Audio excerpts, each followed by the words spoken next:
Bienvenue dans Destin de femme. Aujourd'hui, nous recevons un artiste qui fait vibrer les couleurs et les consciences, Antonio Jean alias First Pop.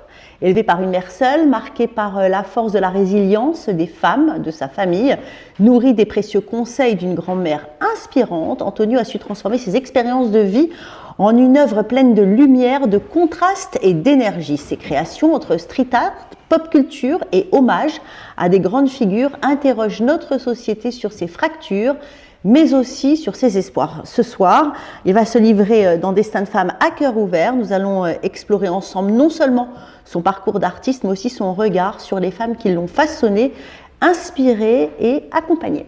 Antonio, bonjour. Salut Valérie. Quel bonheur merci à toi de te recevoir ici. On s'est rencontrés dans d'autres pays du monde parce que tu es un grand voyageur, on va en parler. Mais on n'a jamais pris le temps en fait de mieux faire connaissance tous les deux. Et c'est vrai qu'en préparant cette émission, j'ai découvert des trucs que j'ignorais et je comprends mieux maintenant qui tu es. Oui. Donc on va tout de suite commencer par une première question. Je voudrais que tu nous parles de ton enfance et ton rapport au foyer maternel.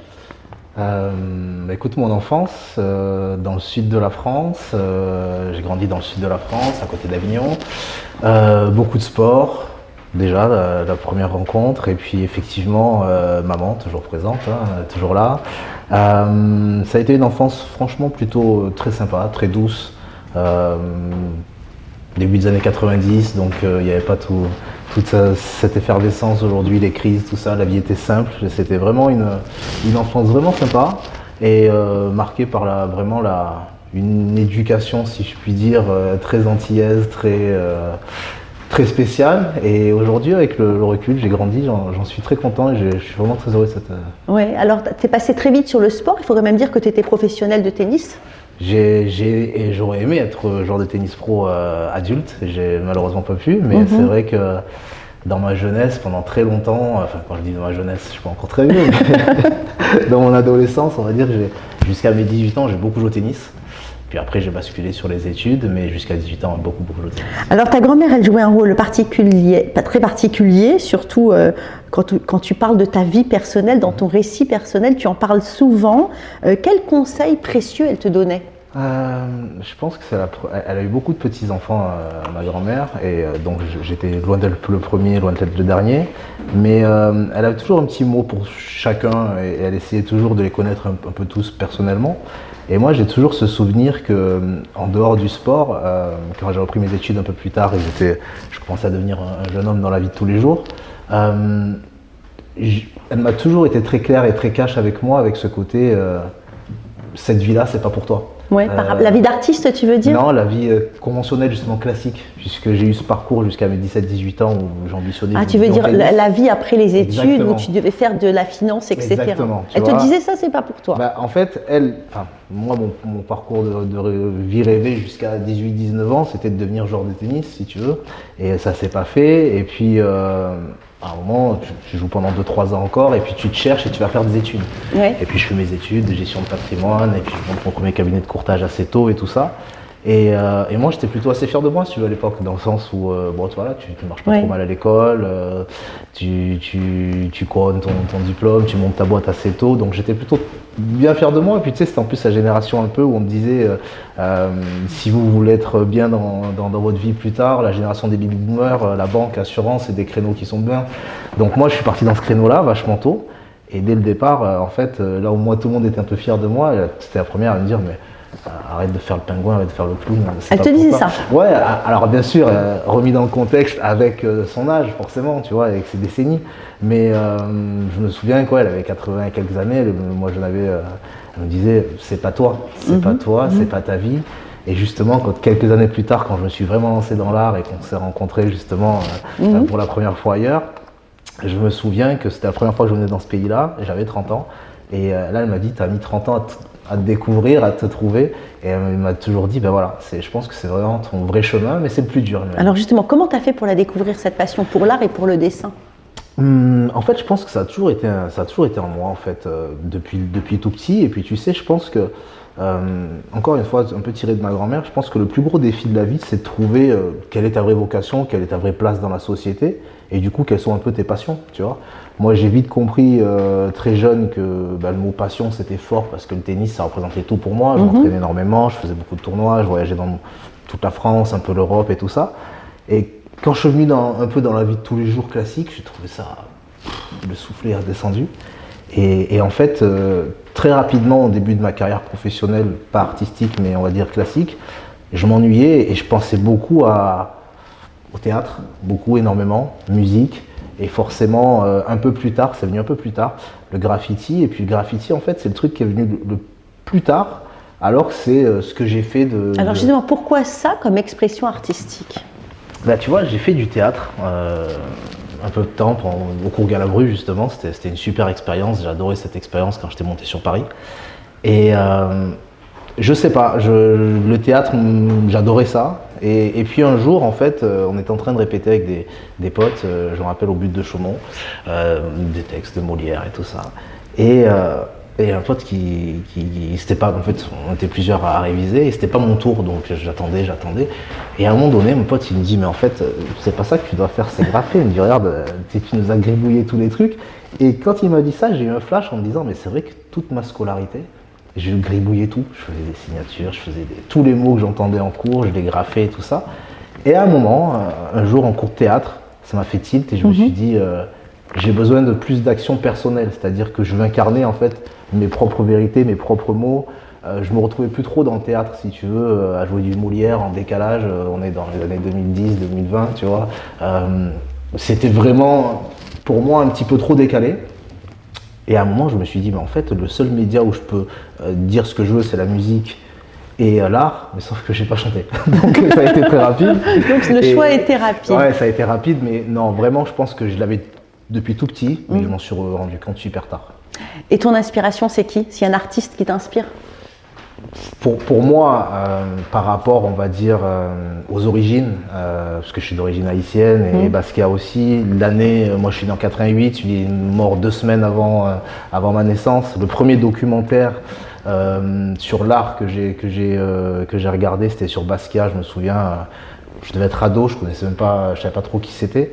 Et ma mère m'avait interpellé en me disant il est d'origine haïtienne, regarde, Jean-Michel Basquiat, Jean-Antonio, ça la faisait rigoler un petit peu. Et puis je m'étais plongé dedans et en fait j'avais été fasciné par la manière dont il était torturé et la manière dont il voulait sortir de cette torture par la liberté artistique. Et en fait ça m'a fait tilt et je pense que ça a été vraiment le premier déclic avec l'art. Après c'est venu beaucoup plus tard de le mettre en pratique, mais ça m'a fait un vrai tilt en me disant en fait... j'ai fait ce parallèle en me disant, en dehors du terrain de tennis, à ce moment-là, genre 15-16 ans, je me suis dit, le reste du temps, je suis pas libre et je me fais chier, quoi.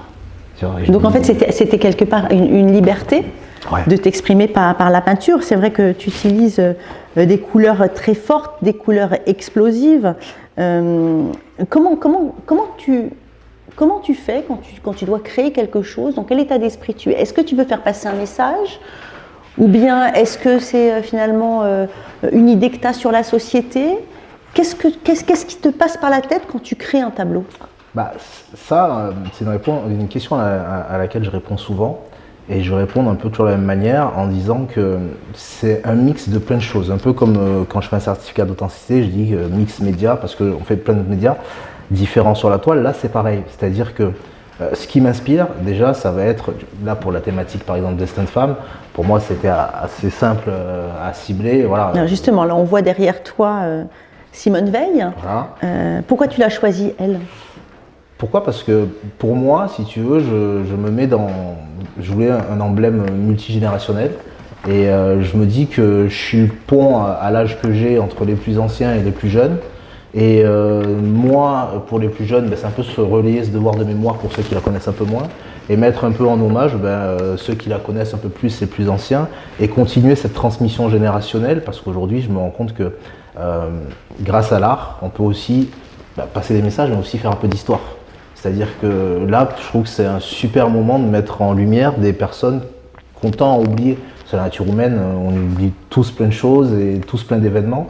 Oui, parce que toi, en fait, tu as beaucoup d'admiration pour les gens qui se battent, que ce soit les hommes ou les femmes, pour leur dignité ou bien pour la liberté. Exactement. Bah, je pense qu'en fait, tu vois, tu me poses la question et tu y as répondu un peu. Pourquoi je suis artiste? Je pense parce qu'en fait, cette liberté, je pense qu'elle passe toujours par un combat. Tu vois, je pense que la liberté, elle passe par un combat déjà contre soi-même. Parce que sortir des dogmes, sortir des stéréotypes, sortir des cases dans lesquelles on est, sortir du confort aussi. Tu vois, moi, à la base, je suis plus financier. Je peux avoir une carrière de financier et être dans une vie beaucoup plus confortable, tu vois. Mais est-ce que tu es vraiment libre quand tu sais déjà ce que tu fais à 22 et que c'est déjà écrit jusqu'à tes 65 et qu'entre-temps, les moments de kiff, tu vas les compter sur les doigts de ta main? Non. Maintenant, est-ce que tu es vraiment libre quand tu veux dicter ta propre vie, tes propres règles? Oui, c'est plus dur. Mais c'est là que tu goûtes vraiment au sentiment de liberté et tu sais quel prix il a. Donc c'est pour ça que ouais, j'adore les personnes qui ont fait de grandes choses, ou même plus communes, qui se battent pour faire de grandes choses pour eux. À ton avis, l'art peut changer le monde? Le monde est, excuse-moi du terme, est très compliqué, mais je pense qu'il y contribue. Et il va y contribuer forcément. Ça fait partie des choses positives qui sont pour moi indispensables au monde réel. Tu donnes beaucoup de place dans tes œuvres pour la justice sociale, la mémoire. C'est important pour toi? Ouais, parce qu'en fait, nous tous, autant que nous sommes, on porte tous le poids d'un passé, on porte tous le poids d'un héritage, et encore plus quand tu vis en collectivité. Aujourd'hui, c'est une mémoire collective. Tu vois, tu as ta mémoire personnelle, tu as la mémoire familiale, mais je pense qu'aujourd'hui, ce qui est surtout encore plus à l'heure des réseaux sociaux, de l'ultra-dopamine, comme je dis ça, on scrolle, je pense que c'est important des fois de te dire, attends, aujourd'hui, moi je fais ça, peut-être parce que certains ont ouvert la voie. Oui. Moi je suis très reconnaissant, par exemple, des artistes avant nous. Nous, on est une période qui ont ouvert la voie, c'est vrai. Mais tu vois, le pop art, par exemple, on dit souvent que c'est finalement de la décoration. Qu'est-ce que tu répondrais à ça? Je pense que c'est parce que ça, c'est beaucoup de travail là, ce que tu as fait. Ben, bien sûr, mais je pense que c'est un peu comme la xénophobie ou certaines choses. C'est surtout, en fait, tu te rends compte que très souvent, ça part d'une incompréhension ou d'une non-culture. Le pop art, ça a été pendant très longtemps un fourre-tout pour dire tiens, ça c'est populaire, ça c'est truc, tiens, c'est pop art. Le pop art, ça va beaucoup plus loin que ça. Le pop art, c'est déjà plein d'expressions différentes. Rubinstein ne fait pas le même travail que Warhol, que ne fera pas d'autres artistes comme Keith Haring et ainsi de suite. Et le pop art, pour moi, ce qui est intéressant, c'est que ça pose des fondations générales, côté populaire donc, et qui peuvent après partir dans d'autres mouvements. Moi, je parle beaucoup du pop art par rapport aux couleurs, notamment quand je traite des sujets en noir et blanc, les visages, je vais contraster avec les couleurs, avec les mots, avec des gros tags et ainsi de suite. Mais ça dérive aussi beaucoup vers le street. Oui. Tu vois, vers le street et puis toi, art. tu as quand même franchi les échelons doucement. Là, tu as une super collab là, en ce moment. Exactement, voilà, j'en fais pas mal. Ça commence, après ça met du temps, tu sais. Là, c'est avec qui là pour le moment? Là, je suis en train de. Tu veux pas le dire. On va finaliser, mais c'est dans l'univers des voitures. Ouais. Voilà, c'est dans l'univers des voitures, on est en train de finaliser.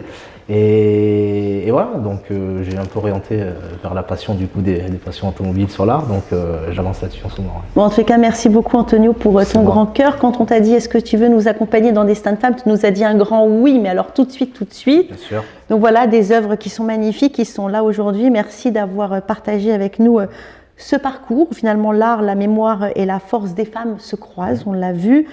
Tu nous as rappelé que derrière chaque œuvre, il y a une histoire intime. Il y a des transmissions qui sont silencieuses et puis surtout des femmes puissantes qui t'ont inspiré et qui te protègent et qui t'élèvent encore. Ton destin marqué par l'amour d'une maman, Bien sûr. la sagesse d'une grand-mère, et la lumière des femmes rencontrées s'inscrit dans la grande fresque et la grande fresque de Destin de Femme. C'est super. Merci à toi d'être là. C'est moi. À Merci, bientôt, au revoir.